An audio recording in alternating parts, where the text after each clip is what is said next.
లక్ష్యమును జీవమును ఆధారము నీ వాక్యము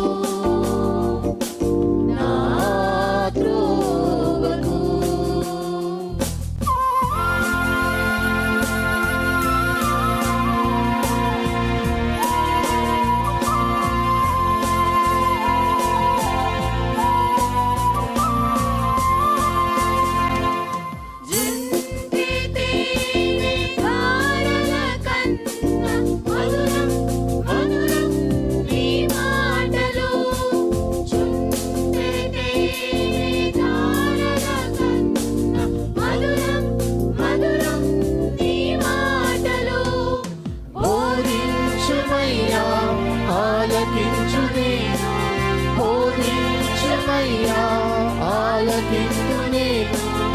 అనుసరింతునయ్యా ఆత్మశక్తితో, అనుసరింతునయ్యా.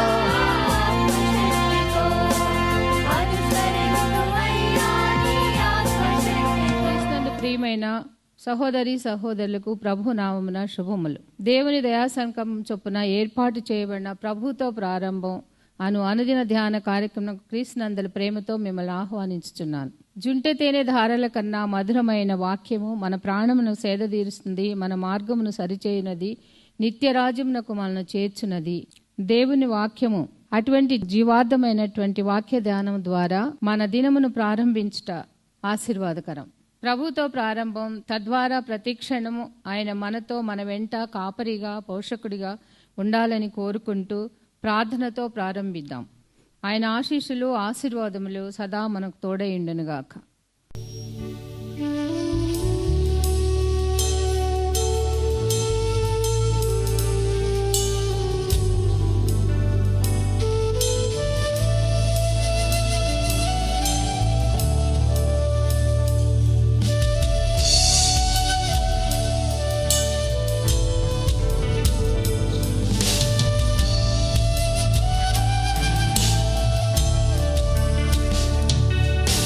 Jesus.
క్రీస్తునందు ప్రియమైన దేవుని సంగమా, మరొక నూతన దినమును దేవుడు మనకు అనుగ్రహించాడు. ప్రభుతో ప్రారంభం అనే ఈ ఆధ్యాత్మిక కార్యక్రమాలు వరుస క్రమంలో ధ్యానం చేస్తూ దేవుడు అనుగ్రహించిన దివ్యమైన ప్రణాళిక చొప్పున ఆశగల ప్రాణాన్ని తృప్తిపరిచే దేవుడు మన ఆశను ఆసక్తిని గమనించి అనుదినము మనకు అనుగ్రహిస్తున్న ఆధ్యాత్మిక వర్తమానముల పరంపర బట్టి దేవునికి స్తుతులు చెల్లిస్తున్నాను. ప్రభుతో ప్రారంభం, అనుదిన ధ్యానం, ఆత్మకు క్షేమం. ఈ క్షేమకరమైన సువర్తమానములు ధ్యానం చేస్తూ దేవునితో కలిసి ప్రయాణం చేస్తున్న ప్రతి విశ్వాసికి ప్రభు నామమున శుభములు తెలియచేస్తూ రండి, మరొక నూతన దినం ప్రభుతో ప్రారంభించుటకు కొంత సమయం, ప్రారంభ సమయం దేవునికి సమర్పించుకుందాం. ప్రార్థన చేద్దాం. కృపగల దేవా, దయగల తండ్రి, మీ పాదములకు స్తోత్రము చెల్లిస్తున్నాం నాయన. నీ ఉచితమైన దయా సంకల్పాన్ని బట్టి మమ్మను ప్రేమించి మా పట్ల మీరు చూపుతున్న కృపా మహదైశ్వర్యాన్ని బట్టి స్తుతులు చెల్లిస్తూ నీ లేఖనాల్లోంచి, నీ కీర్తనలోంచి ఆయా భక్తుల జీవిత అనుభవాలు ప్రవచనాత్మకంగా నీ కుమారుని యేసయ్య యందు నెరవేర్చబడిన అనుభవాలు, తద్వారా నేటి మా జీవితాలకు అవసరమైన ఆధ్యాత్మిక సూచనలు, సూచికలు ఒక క్రమమైన రీతిలో ధ్యానం చేస్తుండగా ప్రభువా, మీరే మాతో మాట్లాడుమని, మాకు కావలసిన ఉపదేశం మీరే ఉపదేశించుమని మా రక్షకుడైన యేసు నామమున అడిగి వేడుకొంచున్నాం తండ్రి, ఆమెన్. స్నేహితులారా, 22వ కీర్తన మనము ముగించాం, 23వ కీర్తన ముగించాం, 24వ కీర్తన ముగించాం, 25వ కీర్తనలోనికి వచ్చాం. ఈ 4 కీర్తనలు మాత్రమే చెప్పడానికి గల కారణం అంటే మొదటి నుంచి అన్ని కీర్తనలు మనం ధ్యానం చేస్తున్నాం. కానీ ఈ కీర్తనలు 22వ కీర్తన నుంచి ఒక పరంపర కనిపిస్తుంది కాబట్టి నేను ఈ 4 కీర్తనలు మెన్షన్ చేయడం జరిగింది. 22వ కీర్తన పాపికి బదులుగా ప్రాయశ్చిత్తము జరిగించిన క్రీస్తు యేసు వారికి సాదృశ్యంగా మరి ఆయన పడబోయే శ్రమ, మరణ, పునరుద్ధానాలు నేపథ్యంలో ఆ 22వ కీర్తన వ్రాయబడింది. మరి ఆ కీర్తనలోని మొదటి మాటని యేసుప్రభువు వారు సెలవులో ధ్యానాంశముగా పెట్టుకున్నాడు. 23వ కీర్తన మరి ఆ మరణపు లోయగల నీడ నుంచి మనము ట్రాన్స్మిట్ చేయబడ్డప్పుడు దేవుడి కాపురత్వం ఎలా ఉంటుందో, పచ్చిక గల చోట్లు, శాంతికరమైన జలములు, నీతి మార్గాలు, మరి ఇవన్నీ కూడా చిరకాలము యెహోవా మందిరంలో నివసించేంత వరకు దేవుని కాపుదల ఎలా ఉంటుందో ఆ వాస్తవాన్ని మనం జ్ఞాపకం చేసుకున్నాం. 24వ కీర్తనకు వచ్చేసరికి 24వ కీర్తన దేవుని సార్వభౌమత్వానికి, అత్యున్నత స్థాయికి, ఆ స్థితికి మరి చేరగలిగే ఆ స్థితిని దేవుడు అనుగ్రహించి ఆ చేరగలిగిన ఆ యోగ్యత, అయోగ్యతల గురించి మనకు వివరించబడ్డాయి. సో ఈ క్రమంలో 25వ కీర్తన మరి దేవుడు చేసిన ఈ ప్రణాళికలో మనము ఏం చేయాలి? శ్రమను ఆయనే స్వాగతించాడు, శ్రమను అనుభవించాడు, శిక్ష నుంచి మనల్ని తప్పించాడు, ఆయన కాపరిగా ఉన్నాడు, అదే రీతిగా ఆయన సార్వభౌముడు. కాబట్టి ఇవన్నీ ఆయన జరిగించిన, ఆయన గురించిన క్రియలు. మరి మనం ఏం చేయాలి? What we are suppose to do. So 25వ కీర్తన మనకు కొంత ఈ విషయాన్ని విఫులపరుస్తుంది. ఆ క్రమంలోనే అందుకే ఈ 4 కీర్తనలు నేను వరుసగా చెప్పడం జరిగింది. సో 25వ కీర్తన అది కూడా దావీదు వ్రాసిన కీర్తన. అనగా ఈ కీర్తనలన్నీ కూడా మనం ధ్యానం చేసిన కీర్తనలన్నీ కూడా దాదాపుగా అన్నీ దావీదు వ్రాసిన కీర్తనలే. ఇంకా ముందుండే కీర్తనలు కూడా దావీదు రాసిన కీర్తనలే. కానీ ఆధ్యాత్మిక దృక్పథములోంచి మనము ఈ కీర్తనను మనము ధ్యానం చేస్తే ఈ కీర్తన విశ్వాసానికి చిహ్నంగా ఉంది. ఒక విశ్వాసి యొక్క అనుభవాలకు లేకపోతే విశ్వాస ప్రదర్శనకు ఏ యోగ్యతలు ఉండాలో, అనగా దేవుడు సమస్తాన్ని జరిగించాడు, ఆ జరిగించిన క్రియను మన జీవితంలో కార్య సాఫల్యం కావాలంటే విశ్వాసం ద్వారానే కృపచేత రక్షించబడతాం. సో విశ్వాసం అంటే ఏంటో మనకు తెలుసు, దాని గురించి నేను చెప్పదలుచుకోలేదు. కానీ విశ్వాసి యొక్క ఆ చిహ్నం, అనగా విశ్వాసం నీలో ఉంది అన్న వాస్తవాన్ని వ్యక్తపరచడానికి, లేకపోతే ఆ విశ్వాస ప్రదర్శనకు there are some certain elements, కొన్ని లక్షణాలు, లేకపోతే కొన్ని అభ్యాసాలు, లేకపోతే కొన్ని జీవిత అనుభవాలు మరి విశ్వాసికి తప్పనిసరి. అవేంటో ఇక్కడ మనకు 25వ కీర్తనలో మనకు పొందుపరచబడ్డాయి.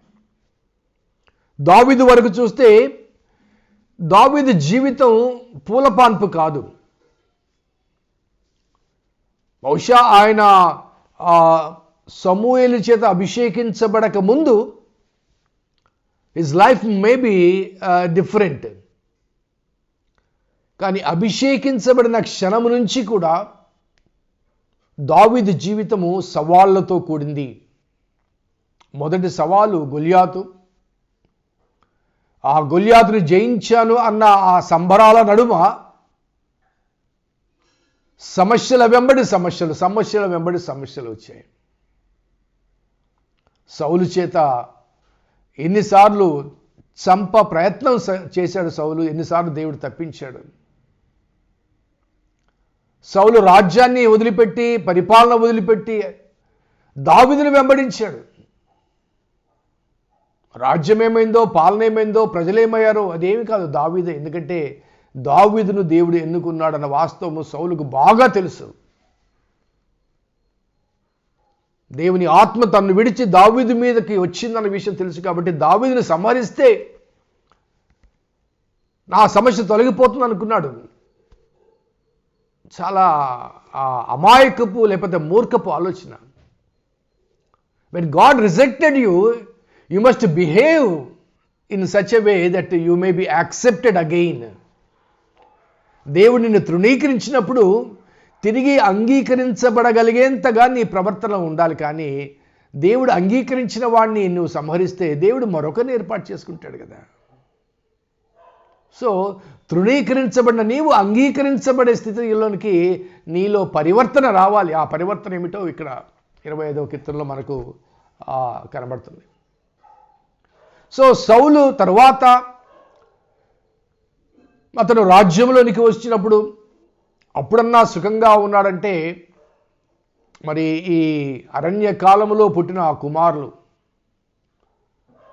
ముఖ్యంగా తల్లి పెంపకాల్లో పెరిగిన వాళ్ళు, ఒక్క కుమారుడు కూడా దావీదుకు సంతోషాన్ని ఇవ్వలేదు. ఒక్క కుమారుడి ద్వారా కూడా. కేవలము దావీదు బ్రతికి ఉన్న కాలంలో సొలొమోను ద్వారా కొంత సంతోషం ఉండి ఉండవచ్చు. కానీ దావీదు తదనంతరము సొలొమోను పాలనలో కలిగినటువంటి ఆ చివరి దినాల భ్రష్టత్వం. కాబట్టి దావీదు జీవితంలో ఏనాడు కూడా సుఖవంతమైన జీవితం లేదు. ఇటువంటి కష్టాల అనుభవాల మధ్య కూడా బత్షెబా విషయంలో పాపం చేసి తద్వారా కలిగే శ్రమలు ఇంకా అధికం చేసుకున్నాడు. శ్రమలు అధికమయ్యాయి. అబ్షలోము పరంపర మనకు తెలుసు. సో ఇవన్నీ ఎందుకు జ్ఞాపకం చేస్తారంటే, ఒక విశ్వాసిగా ఇటువంటి శ్రమల నడుమ ప్రయాణం చేస్తున్నప్పుడు, అనగా విశ్వాసికి శ్రమలు లేవు అని ఎప్పుడు వాగ్దానం చేయలేదు. నేను గతంలో కూడా చాలాసార్లు చెప్పాను. It's my favourite statement. God never promised us the absence of the problems, but he has promised his presence in spite of the problems. సమస్యలు ఉండవు అని ఆయన వాగ్దానం చేయలేదు, కానీ సమస్యల్లో నేనున్నాను అంటాడు. అది దేవుడిచ్చిన వాగ్దానం. కాబట్టి విశ్వాస ప్రయాణంలో ఒక విశ్వాసిగా ఉండవలసిన లక్షణాలు ఈ 25వ కీర్తనలో మనకు కనబడతాయి. సో ఈ కీర్తనను కొద్దిగా విభజించి చూస్తే మొదటి 7 వచనాలు ప్రార్థన కనబడుతుంది.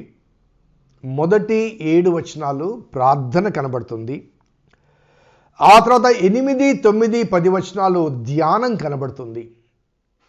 ప్రార్థన, ధ్యానం. ఆ తర్వాత 11వ వచనంలో మరలా ప్రార్థన కనబడుతుంది. 12, 13, 14, 15 వచనాల్లో మరలా ధ్యానం కనబడుతుంది. అలాగే 16 నుంచి 22 వరకు ఆ చివరి వరకు ప్రార్థన కనబడుతుంది. ప్రార్థనతో ప్రారంభిస్తాడు, ధ్యానములో కొనసాగుతాడు, ప్రార్థనతో ముగిస్తాడు. సో ఈ డివిజన్ మనకి ఏమని నేర్పిస్తుందంటే, విశ్వాస జీవితములో శ్రమలు తప్పవు, శ్రమల గుండా ప్రయాణం చేయాలి. కానీ ఈ శ్రమల సహనానికి అవసరమైనవి 2 ప్రాముఖ్యమైన అంశాలు. ఒకటి ప్రార్థన, ధ్యానం. చాలాసార్లు శ్రమ కలిగినప్పుడు, కష్టం కలిగినప్పుడు, బాధ కలిగినప్పుడు, బలహీనత కలిగినప్పుడు ప్రార్థించడం అనేది ఆనవాయితీ విశ్వాసిగా. చాలామంది భక్తులు ఆ రీతిగా ప్రార్థన చేసిన వారు ఉన్నారు. ప్రార్థించడం ఆనవాయితీ, కానీ ప్రార్థనతో పాటుగా ధ్యానం చేయడం కూడా అవసరం. ఎందుకంటే ప్రార్థన ద్వారా నీవు మాట్లాడుతావు దేవునితో, ధ్యానం చేసినప్పుడు దేవుడు నీతో మాట్లాడతాడు. అనగా నీవు అడిగినవి ప్రార్థన ద్వారా నువ్వు ఏమి అడుగుతున్నావో అది పొందాలంటే అది అందించే ఆ దేవుడు నీతో మాట్లాడాలి. నువ్వు అడిగేది ఎలా ఇస్తాడు, అసలు ఇస్తాడా, ఇవ్వడా, మరి ఇంకేమైనా ఇస్తాడా? కాబట్టి ధ్యానం అనవసరం. ఎందుకంటే ఆ ధ్యానం ద్వారా ఆయా భక్తుల జీవితాలను లేకపోతే ఆయా వాగ్దానాలను దేవుని వాక్యం నుంచి మనం ధ్యానం చేస్తున్నప్పుడు ఆ వాగ్దానాల నేపథ్యంలో కలిగిన ఆ దేవుని వాక్కులు మనకు ఊరట కలిగిస్తాయి, ఉపశమనము కలిగింపచేస్తాయి. అందుకే మొదటి కీర్తనలో చాలా స్పష్టంగా చెప్తాడు, దేవుని ధర్మశాస్త్రమందు ధ్యానించుచు ఆనందించుచు దివారాత్రము దాన్ని ధ్యానించువాడు ధన్యుడు. It is not just a prayer is not just sufficient. You need to meditate the word of God. నువ్వు దేవునితో మాట్లాడడం మాత్రమే కదండి, దేవుడు నీతో మాట్లాడాలి. దేవుని మాటలు ఇక్కడ ఉన్నాయి, పొందుపరచబడ్డ దేవుని వాక్యంలో. కాబట్టి దేవుడు కూడా నీతో మాట్లాడటానికి నువ్వు అవకాశం ఇవ్వాలి. నువ్వేం మాట్లాడుతుంటే అలాగే చెప్పండి. చాలాసార్లు కొంతమంది విపరీతంగా మాట్లాడుతుంటారండి, ఎదుటివాడికి చెప్పే అవకాశం ఇవ్వరు. ప్రశ్న మీద కొన్నిసార్లు మనం డాక్టర్ దగ్గరికి వెళ్తామండి, మన సమస్యలను చెప్తూనే ఉంటాం. ఆ డాక్టర్ గారు ఓపికనంత వరకు విని అంటూ ఉంటాడు. ఆయన ఏంటో మరలా తిరిగి సమాధానం చెప్పడానికి మనం అవకాశం, మన సమస్యే చెప్తూ ఉంటాం. ఆఖరికి ఆయన అంటే ఓకే ఇంకా చాలా, సరే నేను చెప్పేది విను అంటాడు. సో ప్రార్థన ధ్యానం. ఏ సమస్యలో ఉన్నప్పటికీ, ఏ కష్టంలో ఉన్నప్పటికీ, ఏ ఇబ్బందిలో ఉన్నప్పటికీ, ఏ సంతోషంలో ఉన్నప్పటికీ, ఫర్ దట్ మ్యాటర్ సంతోషంలో స్తుతి ప్రార్థనలు జరిగించాలి. ఆ స్తుతులు చెల్లించినప్పుడు వాట్ నెక్స్ట్ దాని గురించి ధ్యానం చేయాలి. సో ప్రార్థనా ధ్యానం. సో 25వ కీర్తన మనకు ఏమి నేర్పిస్తుందంటే, you need to meditate the word of God while you are praying. ప్రార్థన చేయుచుండగా దేవుని వాక్యాన్ని కూడా ధ్యానం చేయాలి. మరలా చెప్తాను, 22వ కీర్తన దేవుడు మనకు బదులుగా మరణాన్ని స్వాగతించి శ్రమను అనుభవించిన అనుభవం. ఆ శ్రమ ద్వారా తప్పించబడిన తర్వాత, ఆ మరణాంధకరపు లోయ గుండా తప్పించబడిన తర్వాత దేవుడు మనకు కాపరిగా ఉండి ఆయన మందిరములు అనగా ఆయన నివాసములు చేరేంత వరకు నడిపిస్తాడు. ఎందుకంటే ఆయన సార్వభౌముడు. మరి ఆ సార్వభౌముడైన ఆ దేవుడు మనల్ని చేర్చుకోవడానికి యోగ్యతలు ప్రదర్శించాడు. ఆ క్రమములో మనం ఏం చేయాలి, మన విశ్వాసాన్ని కాపాడుకోవడానికి ఏం చేయాలి, విశ్వాస సంబంధమైన పరీక్షల్లో, శోధనలో, పోరాటంలో మనం ఏం చేయాలి, ఏమి కలిగి ఉండాలి, ఈ వాస్తవాన్ని 25వ కీర్తన సో రేపటి నుంచి ఒక వచనం ధ్యానం చేద్దాం. ఈ క్రమంలో నీ వ్యక్తిగత జీవితంలో ఏ స్థాయిలో, ఏ స్థితిలో, ఏ పరిస్థితుల మధ్య నువ్వు ప్రయాణం చేస్తున్నావో ఒకసారి నిన్ను నీవు నీ దర్పణములో చూసుకొని నీ సమస్య గురించి ప్రార్థనతో పాటుగా దేవుని వాక్యం అనే దర్పణములో దేవుని వాగ్దానాలు ఏంటి, వాటి వరకు నువ్వేం చేయాలి, ఆయా భక్తులు ఏం చేశారు, వాటిని కూడా ధ్యానం చేస్తూ ముందుకు సాగితే జవాబు నీ తలుపు దగ్గరే ఉంటుంది, నీ హృదయ ద్వారం దగ్గరనే ఉంటుంది. ప్రార్థన చేద్దాం. కృపగల దేవా, దయగల తండ్రి, మీ పాదములకు స్తోత్రము చెల్లిస్తున్నాం నాయన. నీ ఉచితమైన దయా సంకల్పాన్ని బట్టి మమ్మల్ని ప్రేమించి మాకు మీరు అనుగ్రహించిన దివ్యమైన ఆధ్యాత్మిక వర్తమానాన్ని బట్టి స్తుతులు చెల్లిస్తున్నాం.